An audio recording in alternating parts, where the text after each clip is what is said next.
ഉണ്ടോ ഇതിൻ്റെ wiper complaint ആയിട്ട് ഇത് ഒരു കഴിഞ്ഞ 4 ആഴ്ചയായിട്ട് ഇത് പല വർക്ക്ഷോപ്പായിട്ട് 1-2 വർക്ക്ഷോപ്പായിട്ട് ഇതിങ്ങനെ എങ്ങും റെഡിയായില്ലായിരുന്നു.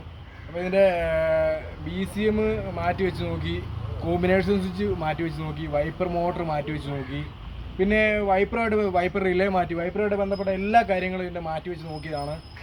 നടപടി ആയില്ലായിരുന്നു. ഇപ്പം കഴിഞ്ഞ 4 ആഴ്ച, അതായത് ഒരു മാസമായിട്ട് ഇത് ഈ വർക്ക്ഷോപ്പിൽ വണ്ടി ഉപയോഗിക്കാൻ പറ്റത്തില്ല. ഉപയോഗിക്കാൻ വൈപ്പർ ഇല്ലാത്തതുകൊണ്ട് ഈ പുള്ളി വർക്ക്ഷോപ്പിൽ തന്നെ കൊടുത്തേക്കായിരുന്നു. അങ്ങനെ കൊണ്ടുവന്നു കേട്ടോ. ബാക്കി കാര്യങ്ങൾ ഇതിൻ്റെ ഓണറാണ് നമ്മളോട് പറയാം കേട്ടോ.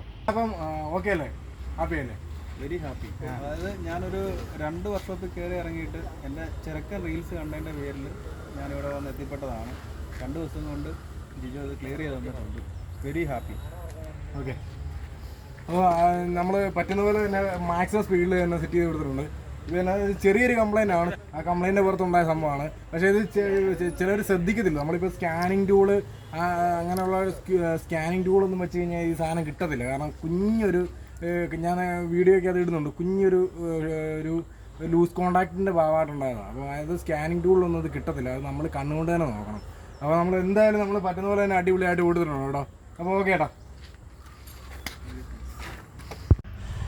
ഈ ഒരൊറ്റ ലൈൻ്റെ പ്രശ്നമായിരുന്നു. ഈ കപ്ലറിൻ്റെ അകത്ത് ഈ ഒരൊറ്റ ലൈൻ്റെ കട്ടായി കിടന്നായിരുന്നു പ്രശ്നം. നമ്മൾ ആരും പെട്ടെന്ന് ശ്രദ്ധിക്കത്തില്ല. കണ്ടിന്യൂറ്റി ഒക്കെ അടിക്കുമ്പോഴത്തേക്കും നമുക്ക് ചെക്ക് ചെയ്ത സമയത്ത് നമുക്ക് കിട്ടും. പക്ഷെ നമുക്ക് ഇതുണ്ടോ, ഇതിനകത്ത് ഒരു ലെഗ് അകത്ത് ഒടിഞ്ഞ് കിടക്കും. നമ്മൾ പെട്ടെന്ന് ശ്രദ്ധിക്കത്തേ ഇല്ലായിരുന്നു കേട്ടോ.